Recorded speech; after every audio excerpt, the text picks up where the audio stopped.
Hi guys, good morning. It's Midlife Wanderings. Um, I have an update for you. I'm sorry I wasn't updating anything last week. I got hurt. I did something stupid. I tried a new Zumba dance and it looked really easy and fun. So I tried it. And guess what? I think my old body was like, this is not for you, woman. So anyway, I pulled a muscle and I was in pain for days. So that's the reason why I just didn't do any updating last week. But I'm back now. I'm feeling much better. And anyway, over the weekend I was at my son's birthday party and I told him that the Philippines is opening up, so if he would like to come and see us while we're there in the Philippines during the summer, then he should do that. And yeah, he said he would love to.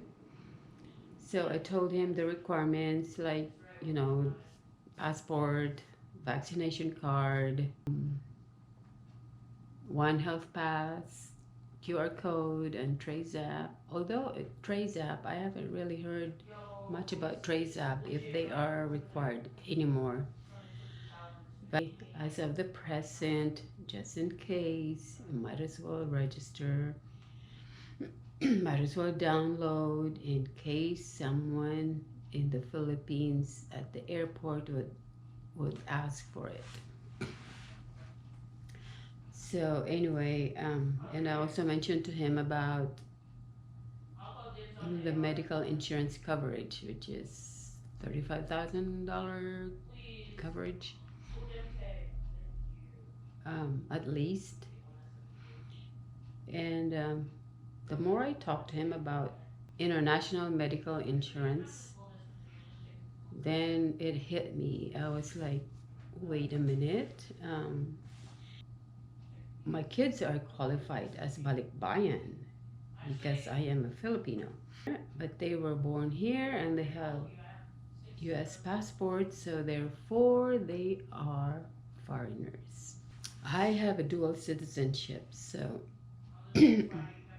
I could go back to the Philippines as a Filipino. So anyway, so I thought about that and I was like, oh shoot, I need to get to work and do some research about this thing to see if kids of Filipino Balikbayans are required to have insurance coverage. So I went online and sure enough, my kids that are born here are required insurance at least $35,000 coverage. Just called JJ's medical insurance provider, and I asked her whether his insurance would cover him if something happens to him in the Philippines. And she said, emergencies are covered. They will cover the emergency visits, not the regular checkup or well child thing. But they could not provide a proof, a written proof of coverage. She said the card should suffice, but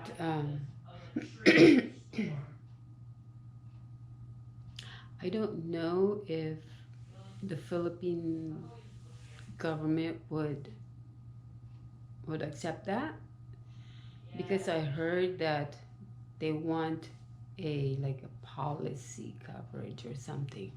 But we'll see. I went online, looked for international travel and medical insurance, and I went to gublue.com, and they will not insure minors. They will not insure someone who's 18 years below. I do not need proof of insurance to enter the Philippines, so I don't need to buy a coverage for the travel insurance.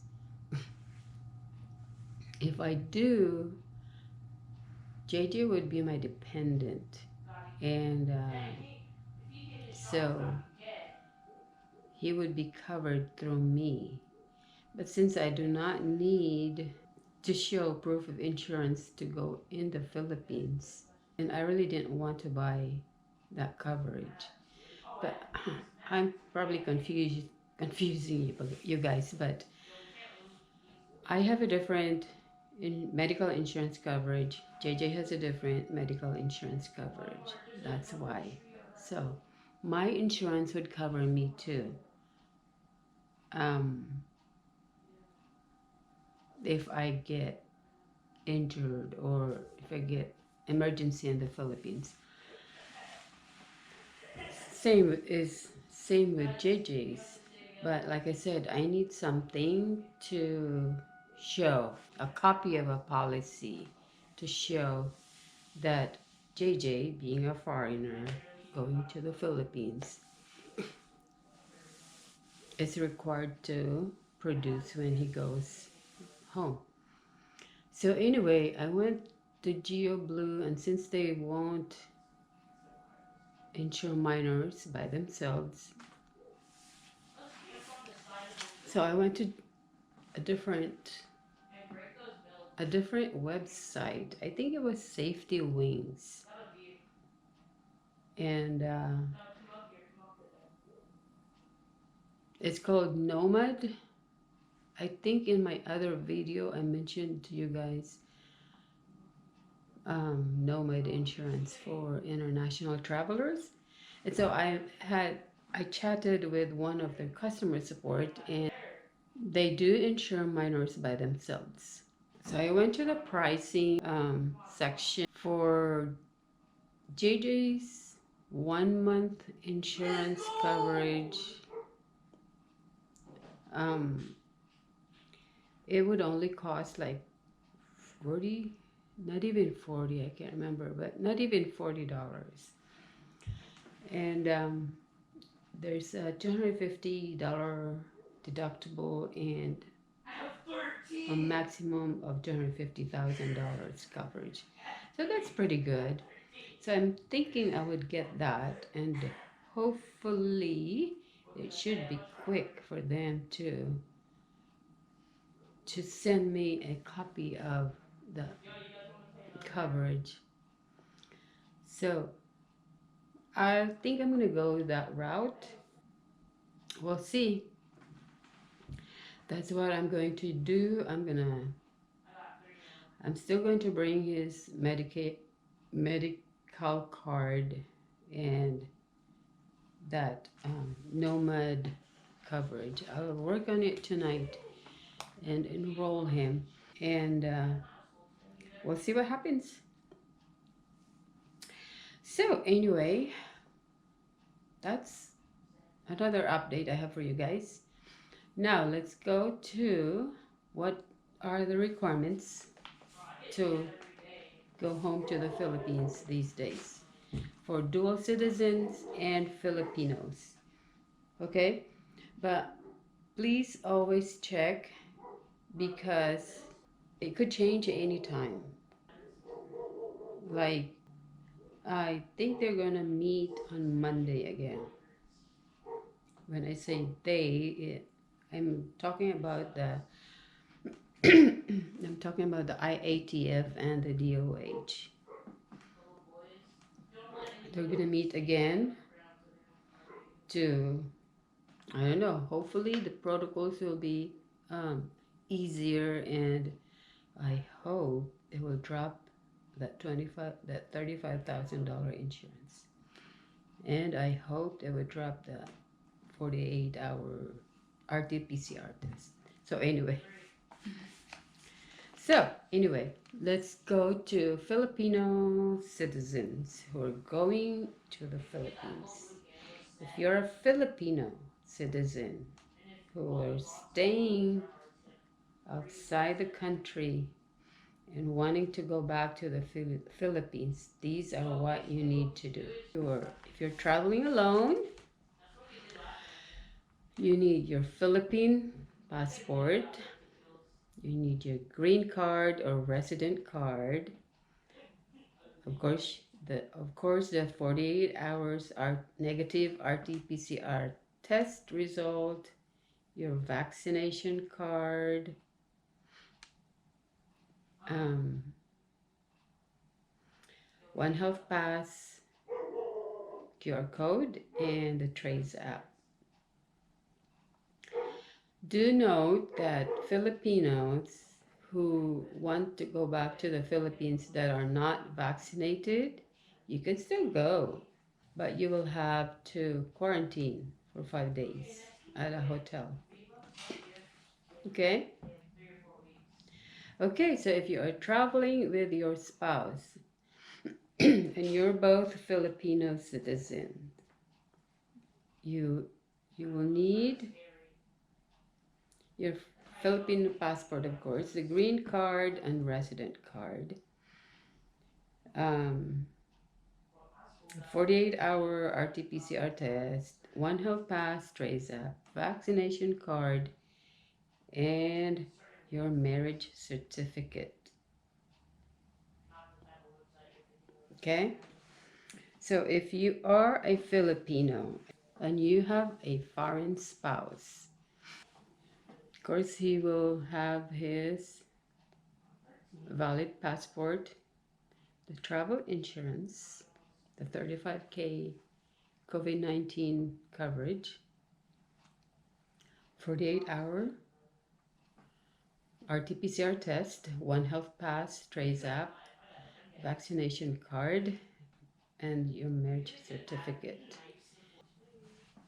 This applies to those foreign spouses who come from a non-visa required countries. Foreigners from visa required countries, I don't think you guys can come in yet. So basically these requirements that I'm telling you are for those who are coming from the visa-free required countries. All right. Okay, so if you're a Filipino traveling with your child, Filipino traveling with kids, they will need Philippine, if, if the child is a Filipino citizen, they will need a Filipino passport, green card, resident card,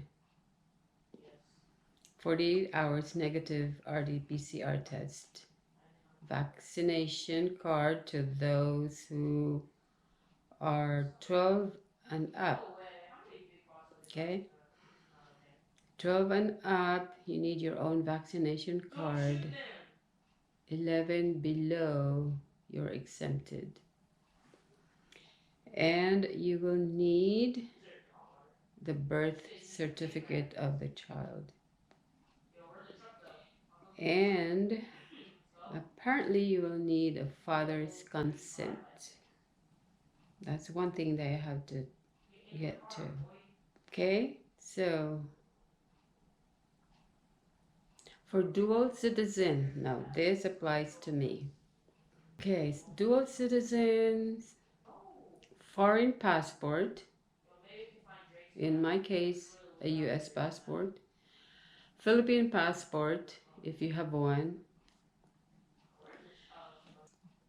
dual citizenship document If Philippine passport is not available, you need to bring that with you. So you need your foreign passport, which is the US. In my case, it would be my US passport, my dual citizen certificate, because my Philippine passport has already expired. Then I need my 48 hours RT-PCR test, my vaccination card, and my One Health Pass and Trace app. So those are what I need as a dual citizen. Now I'm bringing JJ with me, so this is what he will need.